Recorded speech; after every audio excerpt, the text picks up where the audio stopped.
fore, aft, fore and aft, fore and aft, fore and aft, fore, aft, front foot, back foot, fore and aft, fore and aft. All right, what's up guys? Malcolm Moore here with you, and perhaps you're wondering what on earth I was just going on about there. Well, in today's video, let us talk, going crazy. Let us talk about how much pressure you should have between your front and your back foot when you're snowboarding. This is a question I get asked a lot. You know, is it 50-50 weight distribution? Is it 60-40? Does it change depending on what kind of terrain you're riding? Does it depend on what turn type you're doing? So I want to try and cover all those questions, and for the purpose of this video, I'm going to talk about it in terms of fore and aft pressure, simply because it's easier to talk about having a bit of fore pressure and a bit of aft pressure rather than trying to put an exact number on it. You know, rather than trying to say it's 70% weight on this foot and 30% on that foot, because what you're going to see as well is something that's always changing. So fore pressure is basically pressure towards the nose of your board, towards the front of your board, and aft pressure is pressure towards the tail of your board. So if you think about being able to move, try not to slide off. If you think about trying to be able to move along the length of your board from the nose to the tail, that is the difference between fore and aft pressure. And neutral, that would be dead center in the middle here. And what you'll notice as well, it's not going to be a huge difference. I'm not doing crazy kind of movements like this to get the front of the board nose pressing. It's just going to be a slight shift to the front of the board or a slight shift to the back of the board. So when do we want to make those shifts to kind of get the most performance out of our board? Well, let me just ride down a little bit and I'll just say when I'm going to the front of the board and when I'm going to the back of the board, and then we'll talk a little bit about how that's helping me within my turns. Okay, so let's hold it like this. So, start of the turn, fore pressure, end of the turn, aft pressure. Fore, aft, fore, aft, fore, aft, fore, aft, fore, aft. Whee! Okay, so let's come around here. Fore and aft. You alright, Indy? So, let's see if I can hold myself here. So the basic theory is that at the start of the turn, at the initiation of the turn, so I'll put a little S-shaped diagram up in the corner there, the start of the turn, that top part of the turn, you want a little bit of pressure to the fore, towards the nose of your board, a bit more pressure through that front foot.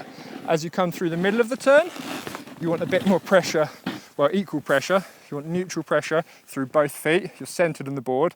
And then this is a bit more optional depending on how much performance you want to get from the board.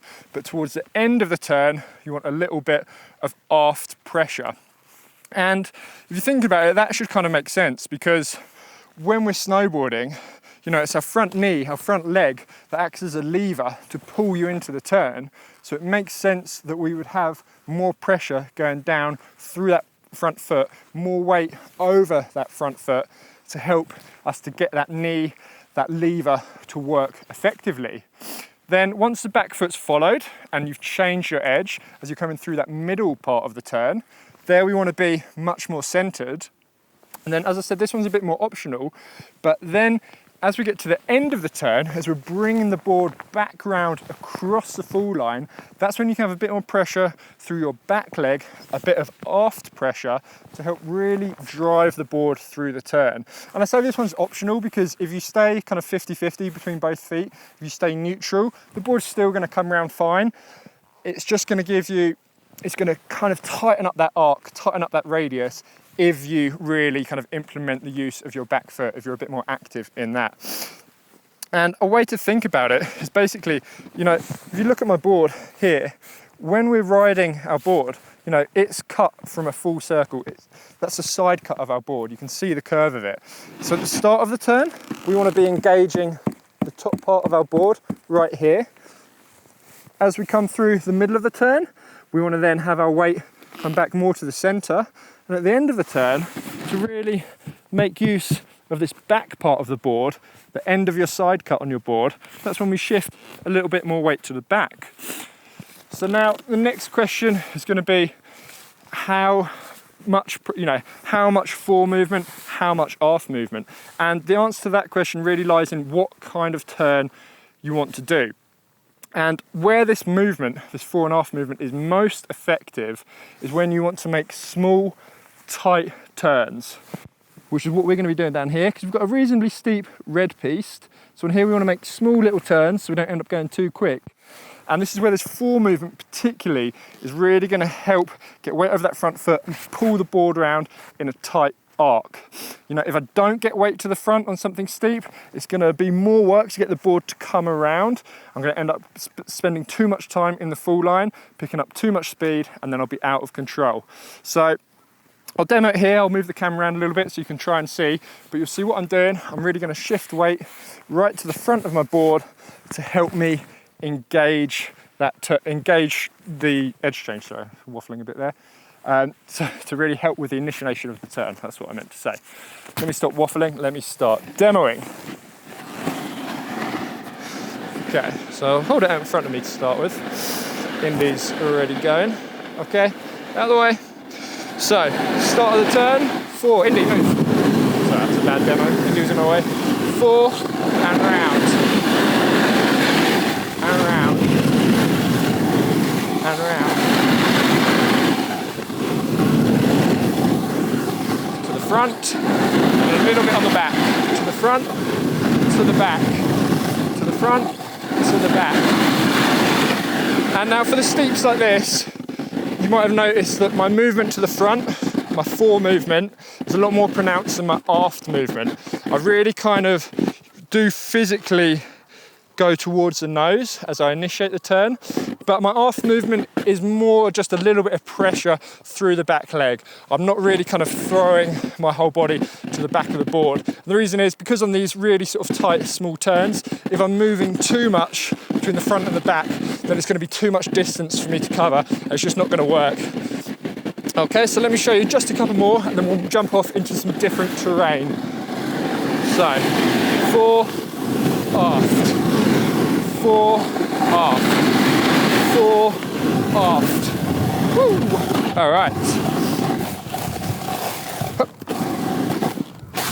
Okay, so you can see now I'm in some kind of reformed powder. It snowed a few days ago.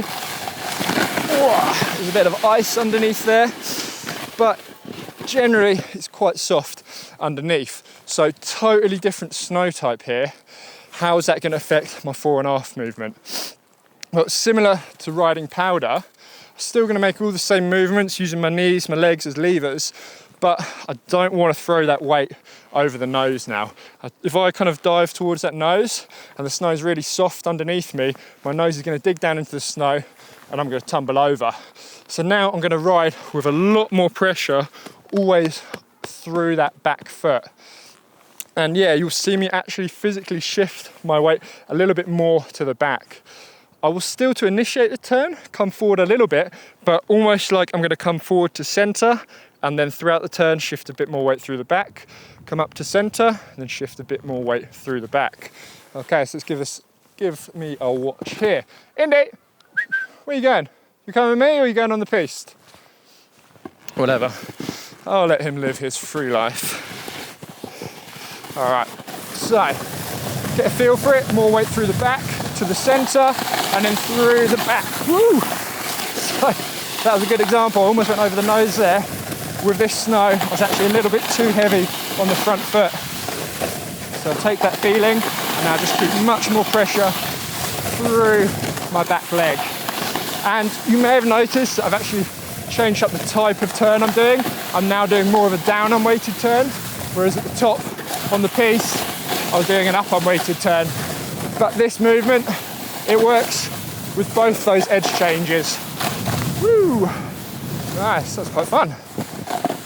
So now, let's get back onto the piste. So even as I traverse through this soft snow, much more weight through the back leg. Excellent.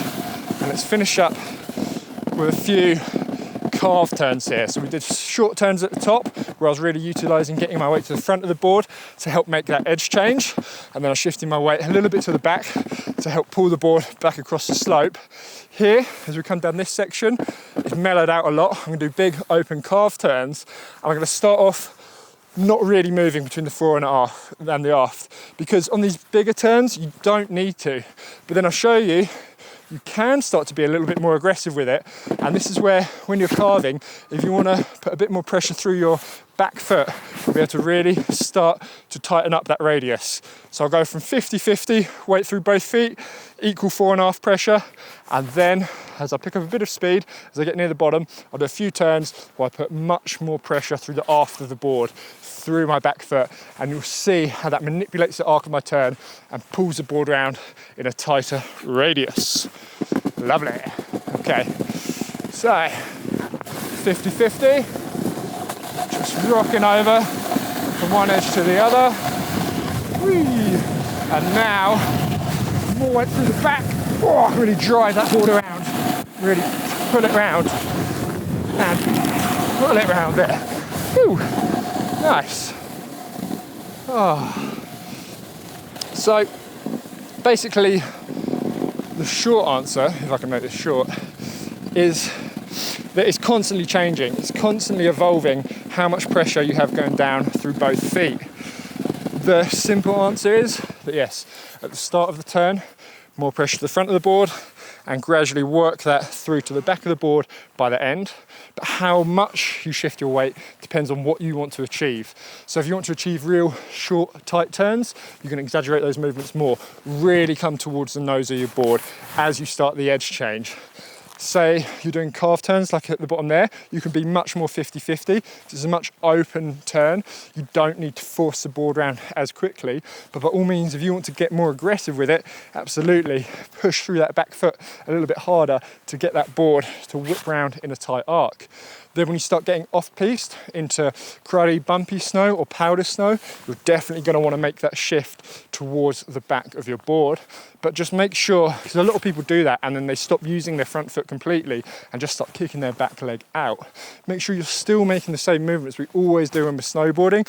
You know, you still initiate the turn with your front foot, but think of it more as just kind of feathering into the turn rather than you actively pushing weight down on it.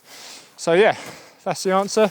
It's always changing, but particularly for riding the steeps, movement towards the fore of the board, the front of the board, the nose of the board can be mega, mega helpful in putting the board into the full line and creating those short, tight turns. So that is the one occasion where I really use it a lot. Perfect. Hope that helps, guys. If you have any questions, drop them down in the comments below.